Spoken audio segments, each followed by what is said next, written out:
حمد و صلات کے بعد حضور کی آل پر، آپ کے اصحاب پر، آپ کی امت کے اولیاء پر اللہ بے شمار رحمتوں کا نزول فرمائے۔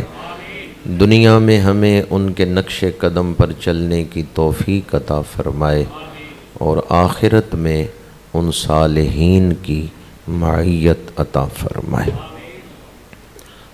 ماہ یمن و برکت، ماہ سعادت، ماہ نور، ماہ ربیع الاول شروع ہو چکا ہے۔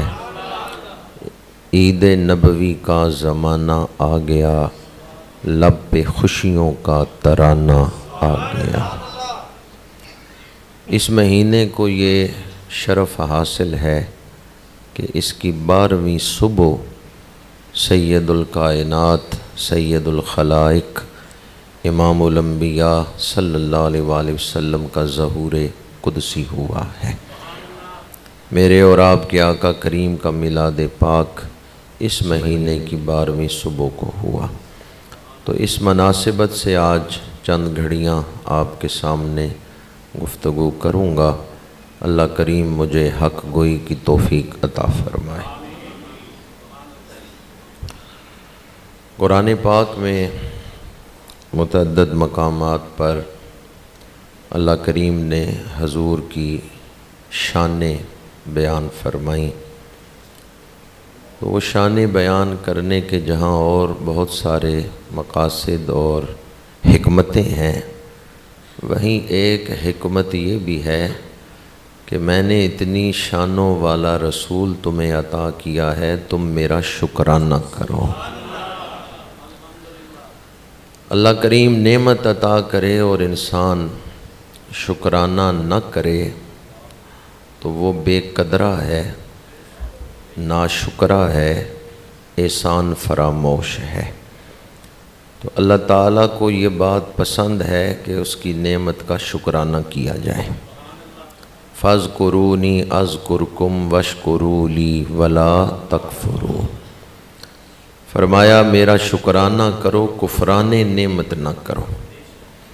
سورہ تکاثر میں فرمایا ثم لتسألن یومئذ عن النعیم، قیامت کے دن تم سے نعمتوں کے بارے میں پوچھا جائے گا، ضرور بالضرور سوال ہوگا۔ لام تاکید نون ثقیلہ، لتسألن، تم سے ضرور بالضرور سوال ہوگا، نعمتوں کے بارے میں حساب ہوگا کہ تم نے اللہ کی نعمتوں کی قدر کی یا انہیں ضائع و برباد کیا۔ تیسری آیت مبارکہ اس حوالے سے وَإِن تَعُدُّوا نِعْمَتَ اللَّهِ لَا تُحْصُوهَا، اگر تم اللہ کی نعمتوں کو گننا چاہو تو گن نہیں سکتے۔ کئی نعمتیں ایسی ہیں کہ ہمیں علم ہی نہیں، لیکن ان نعمتوں سے ہم مستفید ہو رہے ہیں۔ حضرت سری سکتی رحمۃ اللہ تعالیٰ علیہ آپ سفر فرما رہے تھے، تو آپ نے دیکھا ایک شخص درخت کے نیچے سویا ہوا ہے اور سانپ اس کی طرف جا رہا ہے۔ راستے میں ایک بچھو آ گیا ہے اور سانپ نے اپنا راستہ بدل لیا ہے۔ بچھو نے سانپ کی پشت پہ ڈنگ مارا ہے، سانپ نے راستہ بدل لیا ہے۔ تو حضرت سری سکتی فرماتے ہیں کہ پروردگارا، اس سوئے ہوئے بندے کو کیا پتا تو نے کیسے اس کو بچا لیا ہے، کہ سانپ اس کی طرف بڑھ رہا تھا، اب سانپ نے راستہ موڑ لیا ہے، یہ جب اٹھے گا اس نے نہ سانپ دیکھنا ہے نہ بچھو دیکھنا ہے، اسے کیا پتا میرے رب نے مجھے کہاں کہاں سے بچایا ہے۔ وَإِن تَعُدُّوا نِعْمَتَ اللَّهِ لَا تُحْصُوهَا، ہم اللہ کی ساری نعمتوں کو شمار نہیں کر سکتے، گن نہیں سکتے۔ اب بڑا مشکل مقام آ گیا۔ ایک آیت میں فرمایا کہ نعمتوں کے بارے میں سوال ہوگا، دوسری آیت میں فرمایا تم ساری نعمتوں کو گن نہیں سکتے۔ اگر ہم نعمتیں شمار کر سکتے، ایک ایک کر کے شکرانہ کرتے جاتے، تو تو چلو ہم نعمتوں کا شکرانہ کر لیتے. جب ہم ساری نعمتیں گن ہی نہیں سکتے تو پھر ساری نعمتوں کا شکرانہ بھی نہیں کر سکتے. جب ساری نعمتوں کا شکرانہ نہیں کر سکتے تو پھر قیامت کے دن شکرانے کے پرچے میں کس طرح پاس ہوں گے؟ اس مشکل کو سورہ والضحیٰ کی ایک آیت نے آسان کر دیا. وَأَمَّا بِنِعْمَةِ رَبِّكَ فَحَدِّثْ. اللہ کی ایک نعمت آمد مصطفیٰ کا شکرانہ کر لو، تم نے ساری نعمتوں کا شکرانہ کر لیا.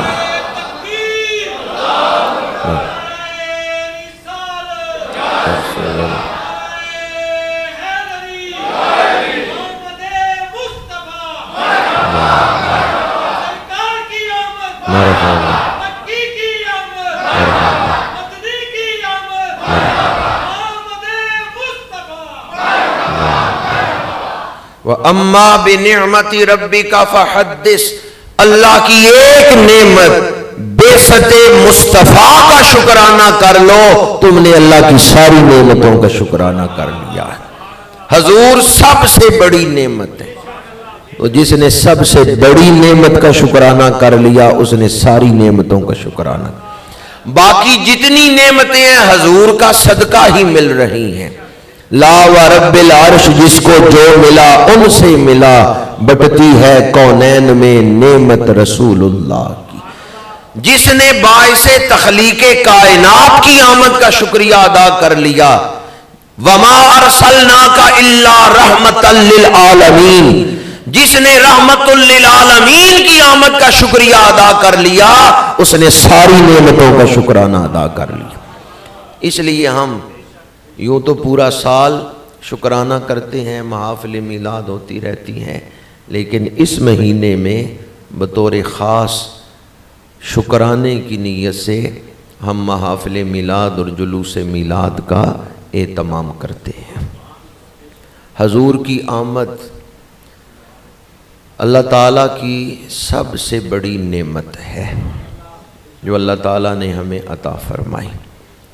سورہ والعصر قرآن پاک کے تمام مضامین کا خلاصہ سورہ والعصر میں موجود ہے. جس طرح بیج کے اندر درخت موجود ہوتا ہے، سورہ والعصر کے اندر پورا قرآن موجود ہے. بیج دیکھنے میں چھوٹا نظر آتا ہے لیکن سارا درخت اس کے اندر موجود ہوتا ہے.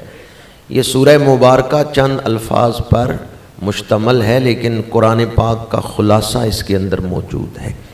اس لیے امام شافعی رحمۃ اللہ تعالیٰ علیہ کا فرمان ہے کہ اگر باقی 113 صورتیں نازل نہ ہوتی، یہ ایک صورت سورہ والعصر نازل ہو جاتی تو یہ انسان کی ہدایت کے لیے کافی تھی. والعصر ان الانسان لفی خسر. قسم ہے تیزی سے گزرنے والے زمانے کی، بے شک انسان بہت بڑے نقصان میں، خسران میں ڈوبا ہوا ہے. ایک ہے نقصان، ایک ہے خسران. یہاں خسر کا لفظ آیا ہے. نقصان کا لفظ بھی قرآن کی آیتوں میں آیا ہے. وَلَنَبْلُوَنَّكُمْ بِشَيْءٍ مِّنَ الْخَوْفِ وَالْجُوعِ وَنَقْصٍ مِّنَ الْأَمْوَالِ. نقصان میں کچھ ضائع ہوتا ہے، کچھ بچ جاتا ہے. خسران میں بچتا کچھ نہیں، مکمل بربادی، مکمل تباہی، ایک تنکا بھی نہیں بچتا. وہاں خسران کا لفظ بولا جاتا ہے. اور نقصان جو ہے اس کا تعلق بالعموم مادی چیزوں کے ساتھ ہوتا ہے. وَنَقْصٍ مِّنَ الْأَمْوَالِ، تو مادی چیزیں یہاں ذکر ہے. نقصان کا ذکر عام طور پر حصی مادی چیزوں کے لیے ہے، اور خسران کا لفظ وہ جو بظاہر نظر نہیں آ رہی لیکن ایک حقیقت رکھتی ہیں. باطنی نقصان، قلبی نقصان، اندر کا نقصان، تو اس کے لیے خسران کا لفظ آتا ہے. خسران کے لفظ میں زیادہ جامعیت ہے نقصان کے حوالے سے. حضور کی آمد سے پہلے دنیا کی حالت کیا تھی؟ ان الانسان لفی خسر. ظہر الفساد فی البر والبحر بما کسبت ایدی الناس، لوگوں کے عمل اتنے برے تھے کہ آبادیوں میں بھی خرابی ظاہر ہو گئی اور سمندروں کی تہوں میں رہنے والی مخلوقات بھی انسانی اعمال سے متاثر تھی۔ ظہر الفساد فی البر والبحر بما کسبت ایدی الناس، قرآن پاک کے یہ الفاظ بما کسبت ایدی الناس، یہ الفاظ بتا رہے ہیں کہ اعمال کا معاشرے پر اثر ہوتا ہے، اعمال کا حالات پر اثر ہوتا ہے، اور اعمال کا اثر صرف انسانوں کے معاشرے پر ہی نہیں، انسانی اعمال کی وجہ سے سمندروں کی مخلوقات بھی متاثر ہوتی ہیں۔ حدیث پاک میں ہے کہ مچھلیاں علماء کے لیے دعا کرتی ہیں۔ تو اس کی شرح میں عشیۃ اللمعات میں شیخ عبدالحق محدث دہلوی نے لکھا ہے کہ مچھلیوں کی زندگی کا دار و مدار پانی پہ ہے، اور بارش برستی ہے اہل علم کے وجود کی برکت سے، اس لیے مچھلیاں اہل علم کے لیے دعا کرتی ہیں۔ تو اس حدیث سے بھی پتہ چلا کہ انسانوں کے اعمال کا اثر سمندروں کی اور پانیوں کی مخلوقات پر بھی ہوتا ہے۔ آج ہم پریشان ہیں تو ہمیں خود اپنے اعمال کا جائزہ لینا چاہیے۔ جب میں کہتا ہوں الہی میرا حال دیکھ، حکم ہوتا ہے تو اپنا نامہ اعمال دیکھ۔ ان الانسان لفی خسر، بے شک انسان بہت بڑے خسران میں ہے، الا الذین آمنوا وعملوا الصالحات، مگر وہ لوگ نقصان سے بچ گئے جو ایمان لائے اور انہوں نے نیک اعمال کیے، وتواصوا بالحق وتواصوا بالصبر، ایک دوسرے کو حق بات کی وصیت کرتے رہے اور ایک دوسرے کو صبر کی تلقین کرتے رہے۔ ایک دوسرے کو کس کی تلقین کرتے رہے؟ سدا نہیں دنیا میں رہنا، تھوڑی دیر کا میلہ ہے، قائم رہو نیکی پہ، صبر کرو۔ ایک دوسرے کو یہ صبر کی تلقین کرنے والے، تھوڑی دیر کی آزمائش ہے، تھوڑی تکلیف رہ گئی ہے، کوئی ہمیشہ دنیا میں رہنا ہے، آخرت میں اس صبر کا اجر ملے گا۔ وہ جو ایک دوسرے کو تلقین کرتے رہے۔ قرآن پاک نے 4 چیزیں بیان کی ان لوگوں کی جو خسران سے بچ گئے۔ ان میں پہلی چیز کون سی ہے؟ ایمان، الا الذین آمنوا، وہ لوگ جو ایمان کیا ہے؟ لا الہ الا اللہ محمد الرسول اللہ صلی اللہ علیہ وآلہ وسلم۔ حضور کو ماننے والا نقصان سے بچ گیا، حضور کو ماننے والا خسران سے بچ گیا۔ تو حضور کی آمد انسانیت کو نقصان سے بچانے والی ہے۔ حضور آئے تو تباہ ہوتی ہوئی انسانیت کو آپ نے بچا لیا ہے، انسانیت کی ڈوبتی ہوئی کشتی کو آپ نے کنارے لگا دیا ہے۔ انسان بربادی کی طرف جا رہے تھے، میرے آقا کریم تشریف لائے۔ الا الذین آمنوا، حضور کو ماننا، یہ پہلا تقاضا۔ ایمان، ایمان کس چیز کا نام ہے؟ مختصراً عرض کر رہا ہوں، ما جاء بہ رسول اللہ، حضور جو لے کے آئے اس کو مان لینا۔ حضور کو ماننے کا نام ایمان ہے۔ تو پھر حضور کی آمد اللہ کا سب سے بڑا احسان ہے انسانیت پر۔ اس لیے والعصر کے جو ترجمے مترجمین نے کیے ہیں ان میں ایک ترجمہ تو یہ ہے والعصر، قسم ہے تیزی سے گزرنے والے زمانے کی۔ دوسرا ترجمہ والعصر، قسم ہے زمانہ ظہور مصطفیٰ کی، انسان تو نقصان میں ڈوب رہا تھا، مصطفیٰ کریم نے آ کے نقصان سے بچا لیا۔ والعصر کا ایک معنی یہ ہے قسم ہے زمانہ ظہور مصطفیٰ کی، آمد مصطفیٰ کے زمانے کی قسم، کیونکہ وہ خاص زمانہ ہے۔ حضور کی آمد سے کائنات میں تبدیلی کیا آئی ہے؟ وہ جو تباہی میں مبتلا تھے میرے آقا کریم نے انہیں لازوال کامیابی تک پہنچا دیا ہے۔ اس لیے اس زمانے کی قسم، اقبال کہتے ہیں خوشا وہ وقت کے دیدار عام تھا تیرا، خوشا وہ وقت کے طیبہ مقام تھا تیرا۔ اس زمانے کی قسم، وہ زمانہ اتنا خوبصورت ہے۔ اعلیٰ حضرت نے لکھا جس سہانی گھڑی چمکا طیبہ کا چاند، اس دل افروز ساعت پہ لاکھوں۔ اب تک میں نے آپ کے سامنے ایک ہی بات بیان کی ہے اور اس کے دو رخ بیان کیے ہیں۔ پہلی بات تو میں نے یہ عرض کی ہے کہ حضور سب سے بڑی نعمت ہے۔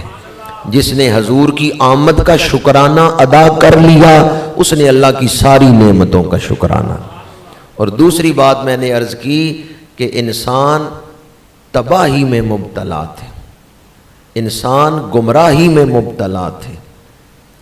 میرے آقا کریم تشریف لائے، آپ نے انسانیت کی ڈوبتی ہوئی نیا کو بھنور سے نکال کے کنارے لگا دیا ہے۔ اس لیے حضور کی آمد پاک محض ایک بچے کی پیدائش نہیں ہے بلکہ ایک نئے دور کا آغاز ہے۔ یورپ کا ایک سکالر مسٹر برفا، اس نے اپنی کتاب the making of human being کے صفحہ 57 پہ لکھا ہے کہ 6 صدی عیسوی میں لوگوں کے جو اخلاق تھے، اگر لوگ اسی ڈگر پہ چلتے رہتے تو آج دنیا میں کوئی انسان نہ ہوتا، خونخوار درندے ہوتے۔ فرق صرف یہ ہوتا کہ کوئی 4 پاؤں پہ چل رہا ہے، کوئی 2 پیروں پہ چل رہا ہے۔ انسان کہلانے کے حقدار نہ ہوتے۔ اگر انہیں اخلاق حسنہ سکھائے ہیں، اس کے الفاظ یہ ہیں مسٹر برفا کے جن کا ترجمہ میں آپ کو سنا رہا ہوں، عرب کا چاند طلوع نہ ہوتا تو کسی کا سینہ روشن نہ ہو۔ دنیا کو اخلاق حسنہ کے راستے پہ ڈالا ہے، خدا شناسی اور خدا پرستی کے راستے پہ ڈالا ہے، حرام سے بچا کر حلال کے راستے پہ ڈالا ہے، گندگی اور ناپاکی سے نکال کر پاکیزگی کے راستے پہ ڈالا ہے، اور 2 جہانوں کی لازوال سچی کامیابی کے راستے پہ ڈالا ہے تو امام الانبیاء نے آگے ڈالا ہے۔ 2 ہی دور ہیں، ایک حضور کی آمد سے پہلے، ایک حضور کی آمد کے بعد۔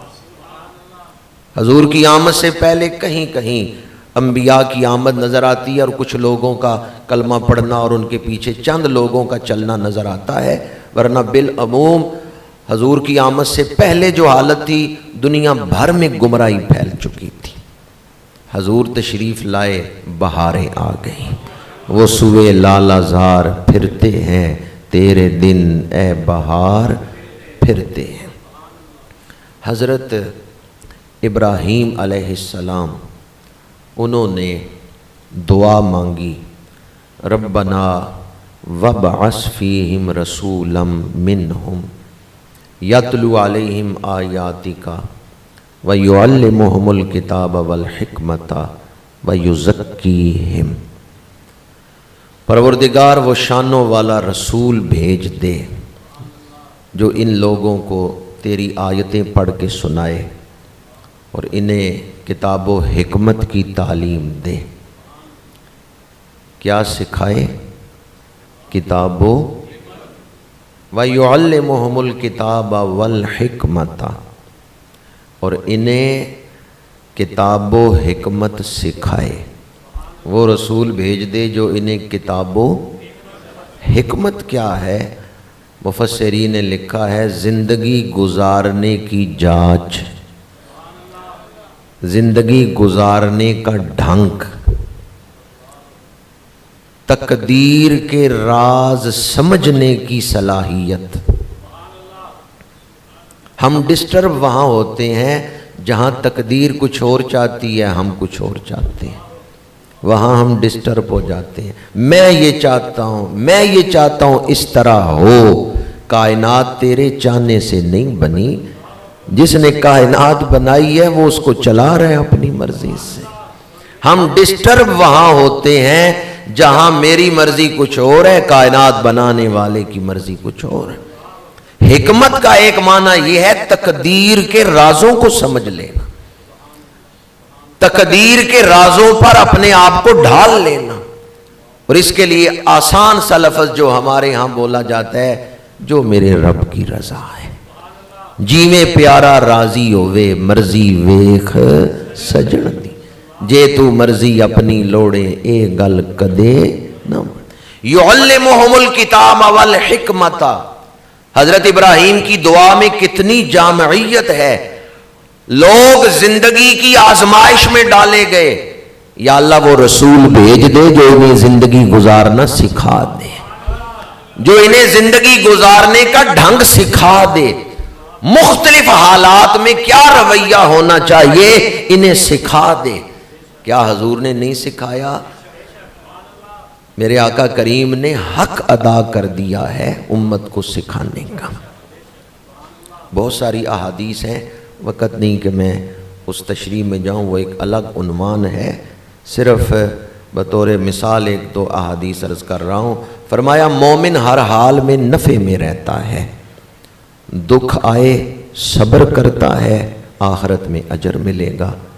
خوشی ملے شکر کرتا ہے، آخرت میں اجر ملے گا. تو فرمایا مومن ہر حال میں نفع میں رہتا ہے. تو حضور نے یہ زندگی کے دو خاص حالات ہیں، یا غم ہے یا خوشی. تو حضور نے دونوں کو گزارنے کا ڈھنگ سکھا دیا کہ غم آئے تو صبر کرو، قائم رہو، اور دکھ آئے صبر کرو، خوشی ملے شکر کرو. اور ایک دوسری حدیث مبارکہ فرمایا دین کے معاملات میں اپنے سے اوپر والے کو دیکھو، اور دنیا کے معاملات میں اپنے سے نیچے والے کو دیکھو. ہم اگرچہ اس کا الٹ کر رہے ہیں کہ دین کے معاملات میں ہم کہتے ہیں کہ میں بڑا دیندار ہوں، دوسرے چھوٹے دیندار ہیں، اور دنیا کے معاملات میں ہم شکرانہ نہیں کرتے کہ کتنے لوگ ایسے ہیں جیسی زندگی میں گزار رہا ہوں ان لاکھوں کروڑوں لوگوں کی خواہش ہے کہ ایسی زندگی انہیں ملے. لیکن ہم دنیا کے معاملات میں اپنے سے اوپر والے کو دیکھیں گے اور دین کے معاملات میں اپنے سے نیچے والے کو. میرے آقا کریم نے یہ جو زندگی گزارنے کا ڈھنگ سکھایا ہے، اس میں کیا فرمایا کہ دین کے معاملات میں اپنے سے اوپر والے کو دیکھو تاکہ تم اپنے آپ کو اور دیندار بناؤ، اور دنیا کے معاملات میں اپنے سے نیچے والے کو دیکھو تاکہ رب کا شکر ادا کرو اور ہرس سے بچ جاؤ. جب اپنے سے اوپر والے کو دیکھیں گے دنیا کے معاملات میں تو پھر ہرس پیدا ہوگی دنیا حاصل کرنے کی. حضرت ابراہیم کی دعا کا ایک نقطہ میں نے آپ کے سامنے عرض کیا، وَيُعَلِّمُهُمُ الْكِتَابَ وَالْحِكْمَةَ. پروردگار وہ شانوں والا رسول بھیج دے جو انہیں کتاب و حکمت سکھائے. آگے تیسرا حصہ دعا کا کیا ہے؟ وَيُزَكِّيهِمْ. انہیں پاک کرے. کیا کرے؟ پاک کرے. میرے آقا کریم نے ایک ایسا نظام عطا کیا ہے جو پاک کرنے والا ہے، ظاہر کو بھی پاک کرتا ہے اور باطن کو بھی پاک کرتا ہے. حضرت ابراہیم نے اس دعا میں لفظ رسول بولا ہے، ربنا وبعث فیہم رسولا. پروردگار شانوں والا رسول بھیج دے. اور یہ بات یاد رکھیں جب لفظ رسول بولا جائے اور حضور کا نام نہ لیا جائے، مطلقاً رسول کہا جائے تو اس سے حضور مراد ہے. اللہ تعالیٰ نے جو پہلی محفل میلاد کی ہے اس میں نبیوں کی روحوں کو اکٹھا کر کے فرمایا ثم جاءکم رسول. نام نہیں لیا حضور کا، صرف یہ فرمایا جب تمہارے پاس رسول آ جائے تو سب سمجھ گئے کہ اس سے مراد حضور ہے. تو جب صرف لفظ رسول بولا جائے، نام نہ لیا جائے، تو اس سے کون مراد ہے؟ حضور مراد. ایک دوست مجھے کہنے لگے آپ نعرہ لگاتے ہیں نعرہ رسالت، تو سارے ہی رسول متوجہ ہو جاتے ہیں پتہ نہیں کس کو بلایا ہے.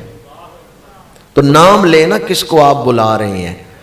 میں نے کہا نام مانو تو ایک کا سننا بھی نہ مانو، اور اعتراض کرنا ہو تو کہتے ہو سارے ہی متوجہ ہو جاتے ہیں.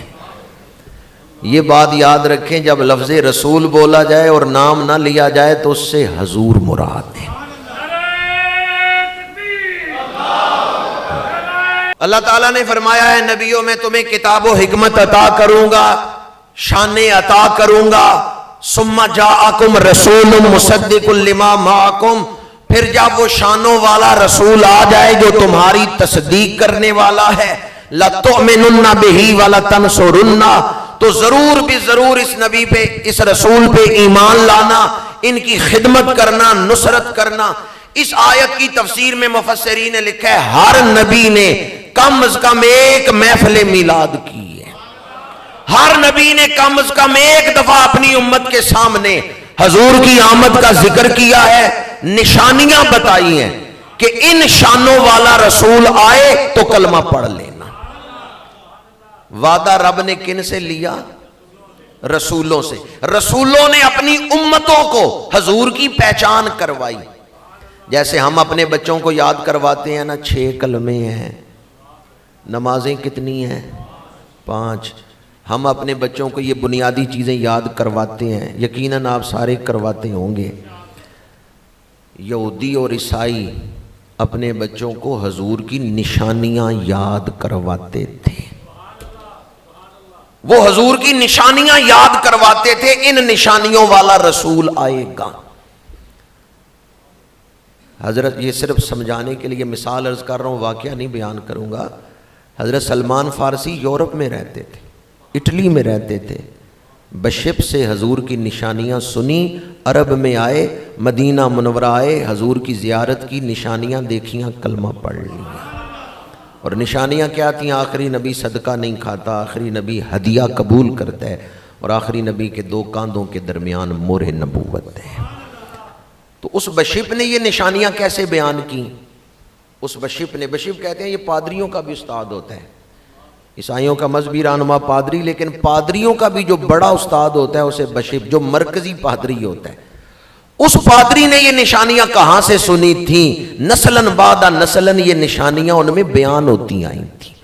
اسی طرح یہودیوں میں حضرت عبداللہ بن سلام یہودی عالم تھے، حضور سے آئے مناظرہ کرنے، جو ہی حضور کا رخ انور دیکھا کلمہ پڑھ لیا. اور بعد میں بیان کیا کہ جو نشانیاں میں آخری نبی کی جانتا تھا وہ مجھے آپ کے چہرے میں نظر آ گئی ہیں. تو یہودی بھی نشانیاں جانتے تھے، عیسائی بھی نشانیاں جانتے تھے. حضور کا انتظار ہو رہا تھا. لَتُؤْمِنُنَّ بِهِ وَلَتَنْصُرُنَّ. اللہ کریم نے فرمایا اے رسولو، اے نبیو، میں تمہیں کتاب و حکمت عطا کروں گا. پر جب یہ شانوں والا رسول آ جائے تو ہر نبی نے کم از کم ایک دفعہ اپنی امت کے سامنے حضور کی نشانیاں بیان کی. جب حضرت ابراہیم علیہ السلام کی باری آئی، آپ نے دعا مانگی، اس میں بھی لفظ رسول ہے. ربنا وابعث فیہم رسولا، پروردگار وہ جس رسول کا وعدہ کیا تھا وہ شانوں والا رسول بھیج دے. اب باری آ گئی حضرت عیسیٰ کی. حضرت عیسیٰ نے کہا پہلے انتظار کرواتے رہے ہیں، میں انتظار ختم کرنے آیا ہوں. مبشرم برسول، آپ نے بھی لفظ رسول بولا ہے. میں تمہیں بشارت دینے آیا ہوں، میرے بعد بڑی شانوں والا رسول آ رہا ہے. پہلے جس کا انتظار کرواتے رہے وہ شانوں والا رسول آ رہا ہے. اور جب وہ رسول آ گیا، سورہ مائدہ آیت نمبر 15 پہلا حصہ، جب وہ رسول آ گیا تو اللہ نے فرمایا یا اہل الکتاب قد جاءکم رسولنا، اے یہودیو، اے عیسائیو، جس رسول کا تم انتظار کر رہے تھے ہمارا وہ شانوں والا رسول آ گیا ہے. میں نے 4 آیتیں قرآن پاک کی لفظ رسول کے حوالے سے آپ کے سامنے پڑھی ہیں. اللہ نے ذکر کیا ثم جاءکم رسول. حضرت ابراہیم نے دعا مانگی ربنا وابعث فیہم رسولا. حضرت عیسیٰ نے بشارت دی مبشرا برسول یاتی من بعد اسمہ احمد، اور سورہ مائدہ میں اللہ نے فرمایا یا اہل الکتاب قد جاءکم رسولنا۔ ان چاروں آیتوں سے جو تفسیر سامنے آتی ہے میلاد کی پہلی محفل سے لے کے آمد مصطفیٰ تک حضور کا انتظار ہو رہا تھا کہ شانوں والا رسول آئے گا، شانوں والا رسول آئے گا۔ حضرت عیسیٰ نے کہا میرے بعد وہی رسول آ رہا ہے، خوشیاں مناؤ، حضور کی آمد ہونے والی ہے۔ اور جب اللہ نے فرمایا وہ شانوں والا رسول آ گیا ہے تو اب ہمیں خوشیاں منانی چاہیے یا نہیں منانی چاہیے؟ حضرت عیسیٰ نے مخبر کا لفظ نہیں بولا، مبشر کا لفظ بولا ہے۔ مخبر ایسی خبر دیتا ہے جسے سن کے علم تو ملتا ہے، دل میں خوشی نہیں پیدا ہوتی، اور مبشر وہ بشارت دے رہا ہے، ایسی خبر جسے سن کے دل خوش ہو جائے۔ ابھی میلاد نہیں ہوا، حضرت عیسیٰ کہتے ہیں خوش ہو جاؤ، وہ شانوں والا رسول آ رہا ہے۔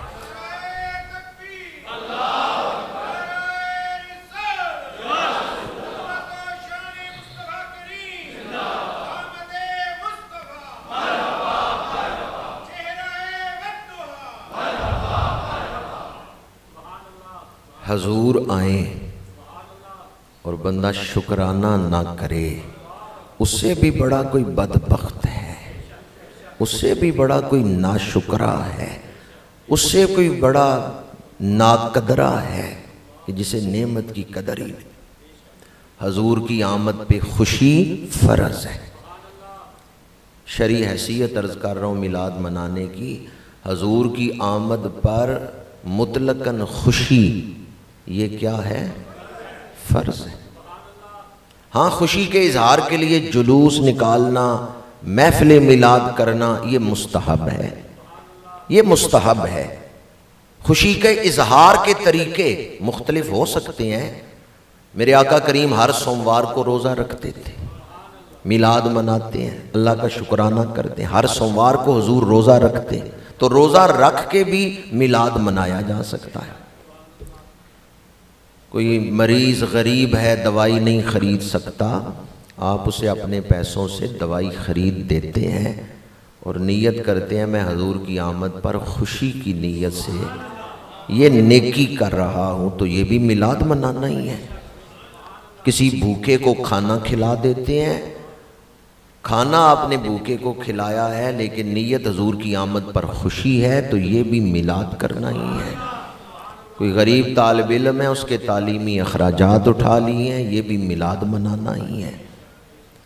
انداز مختلف ہو سکتے ہیں میلاد منانے کے، شریعت کے دائرے میں رہتے ہوئے کوئی بھی جائز صورت اپنائی جا سکتی ہے، یہ مستحب صورتیں ہیں، لیکن مطلقاً خوشی کیا ہے؟ فرض ہے۔ یہ جو میں کہہ رہا ہوں نا خوشی فرض ہے، اس کا مطلب یہ ہے کہ جو میلاد نہیں مناتے آپ ان سے پوچھیں حضور کی آمد پر تمہیں خوشی ہے یا نہیں؟ مومن کا ایک ہی جواب ہے کہ حضور کی آمد پر میرا دل، آپ بھی خوش ہو کے کہہ سکتے ہیں حضور کی آمد پر میرا دل، مومن کا ایک ہی جواب ہے۔ اور اگر کوئی اس کا متضاد جواب دے، معاذ اللہ نفی میں جواب دے، تو وہ مومن نہیں۔ جو لوگ میلاد نہیں مناتے اور میلاد منانے والوں پہ اعتراض کرتے ہیں، ان سے صرف اتنا پوچھیں کہ حضور کی آمد پر تمہارا دل خوش ہے یا نہیں ہے؟ اب وہ کہے گا نہیں میرا دل تو خوش ہے، تو جب وہ کہے نا میرا دل خوش ہے حضور کی آمد پر، جہاں بیٹھ کے وہ یہ کہہ رہا ہے میرا دل خوش ہے، وہاں محفل میلاد ہی ہو رہی ہے، کیونکہ حضور کی آمد پر خوشی کے اظہار کے لیے ہی ہم محفل میلاد مناتے ہیں۔ بڑی مشکل سے یہ نکتہ عرض کر رہا ہوں اور بڑا الفاظ کی بندش پہ قابو نہیں رہتا جب روح کے اندر متلاطم ہوں جذبات۔ کیا خیال ہے کوئی حضور کی آمد پر خوشی منائے تو حضور اسے پھر غمگین ہونے دیں گے؟ خوشی کس کی منا رہے ہیں؟ حضور کی۔ تو پھر حضور کی بارگاہ میں کتنا قرب ملے گا۔ یہ میری خوشی منا رہا ہے، یہ میری آمد کی خوشی منا رہا۔ اس سے زیادہ غلام کے لیے کیا خوشی ہوگی کہ حضور اس پر خوش ہو جائیں۔ حضور کی آمد پر جو خوشی مناتا ہے اللہ تعالیٰ اسے دو جہانوں کی لازوال خوشیاں عطا فرما دیتا ہے۔ شرعی مسئلہ تو میں نے آپ کے سامنے عرض کر دیا کہ محفل میلاد، جلوس میلاد یہ مستحب ہے اور مطلقاً خوشی فرض ہے۔ اس سے آگے ایک مسئلہ یاد رکھیں کہ جس دور میں مستحب کو مٹایا جائے اس دور میں مستحب کو قائم کرنا ضروری ہو جاتا ہے، لازم ہو جاتا ہے، واجب ہو جاتا ہے کہ رہے گا وہ مستحب ہی، لیکن اس کو مستحب کی حیثیت میں قائم رکھنا چاہیے تاکہ اس مستحب کو آئندہ نسل مٹا نہ دے، اس کے بارے میں شرعی نقطہ نظر نہ بدل دے۔ مستحب کو مستحب رکھتے ہوئے قائم کیا جائے گا۔ جس دور میں مستحب کو مٹایا جائے، مستحب کو قائم رکھنا لازم ہے، تو جس دور میں حلال کو حرام کیا جائے اور حرام کو حلال کیا جائے اس دور میں میلاد منانا صرف مستحب ہی ہوگا، اس دور میں میلاد منانا صرف مستحب نہیں ہو۔ حضور کی آمد کا مقصد ابھی میں بیان کر رہا تھا، حضرت ابراہیم نے دعا مانگی وَيُزَكِّيهِمْ، پروردگار وہ شانوں والا رسول بھیج دے جو ان لوگوں کو پاک کرے۔ آج حضور کی آمد کا جو مقصد ہے نا پاک کرنا، اس پر حملہ ہو چکا ہے۔ مقصد بعثت نبوی کو بے وقت بنا دیا جائے اور دین کو بے حیثیت بنا دیا جائے، کوئی حیثیت نہ رہ جائے دین کی، اس بات پر حملہ ہو چکا ہے۔ پچھلے جمعہ المبارک پہ میں نے آپ کے سامنے ذکر کیا تھا ٹرانسجینڈر بل، جسے کئی کافر ملکوں نے ریجیکٹ کیا ہے۔ سارے کافر ملکوں میں بھی یہ بل پاس نہیں۔ زمبابوے عیسائیوں کا ملک ہے، لیکن جب امریکہ نے یہ بل پاس کیا تو زمبابوے پہ زور ڈالا کہ وہاں بھی یہ بل اسمبلی میں پاس ہو، تو زمبابوے کا جو عیسائی صدر تھا اس نے امریکی صدر باراک اوباما سے کہا کہ امریکہ کے ٹی وی پہ بیٹھ کے میرے ساتھ مناظرہ کرو، پوری قوم دیکھے، میں یہ ثابت کروں گا کہ ٹرانسجینڈر بل جو ہے انسانیت پہ ظلم ہے، یہ ظالمانہ بل ہے اور انسان کو بے غیرت بنانے والا بل ہے۔ میں وہ ساری باتیں نہیں کر سکتا ممبر پہ بیٹھ کے جو زمبابوے کے صدر نے امریکی صدر سے کہی تھی، نیٹ پہ موجود ہے، آپ خود ریسرچ کر سکتے ہیں۔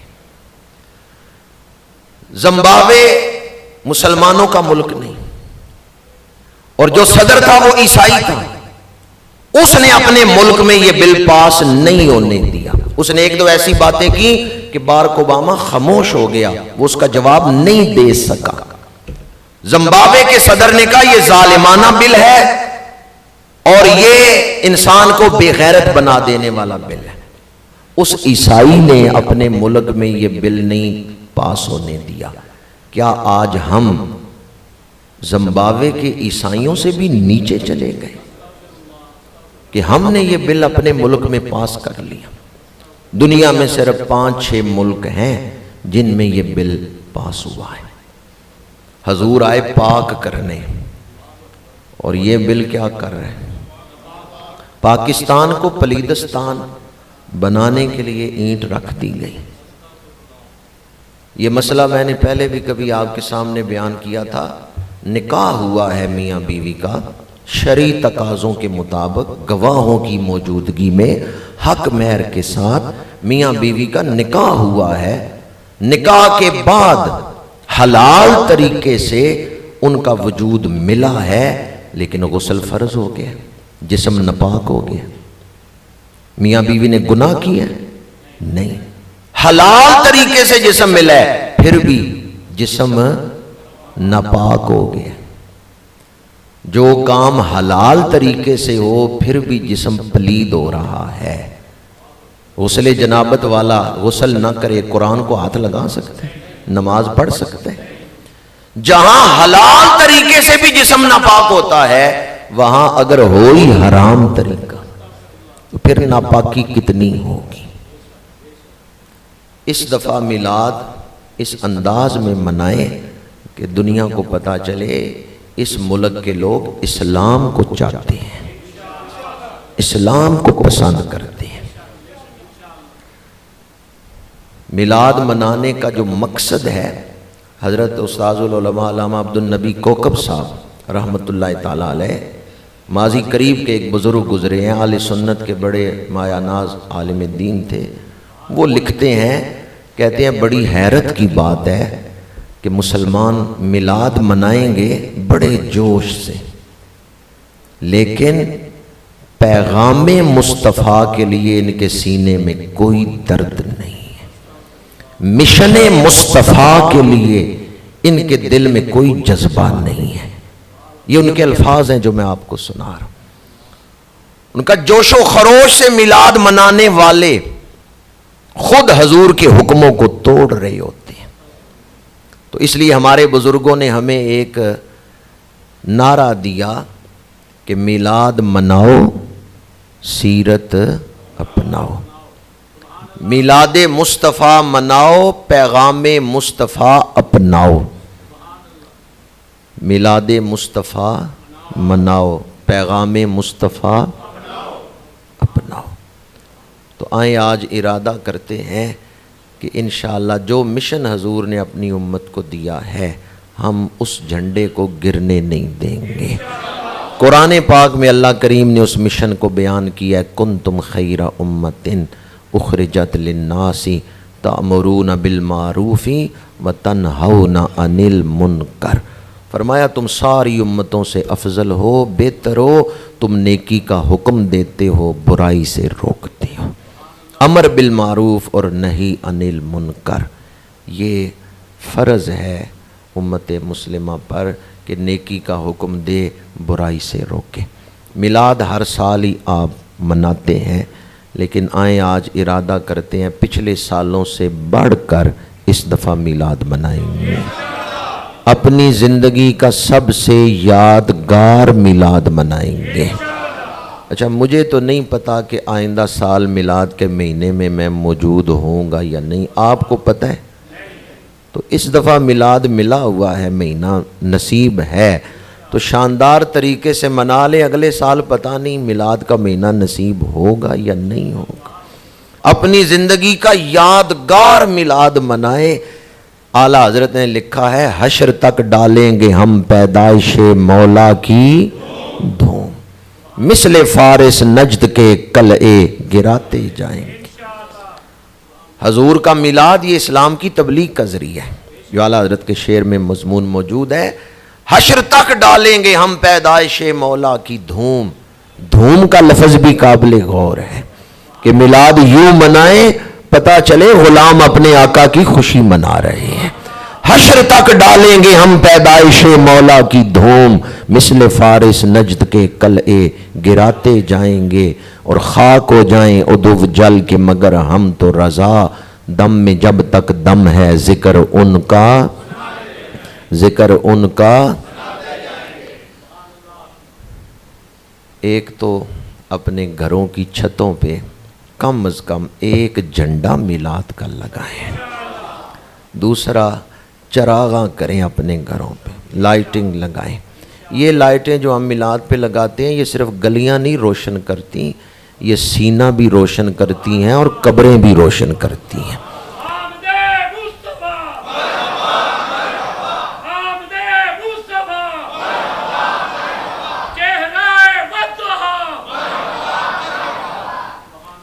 یہ جو لائٹنگ کرتے ہیں میلاد کے دنوں میں، یہ گلیاں بھی روشن کرتی ہیں اور یہ لائٹیں دل بھی روشن کرتی ہیں، ذہن بھی روشن کرتی ہیں، اور ان کی روشنی انشاءاللہ قبروں تک جائے گی۔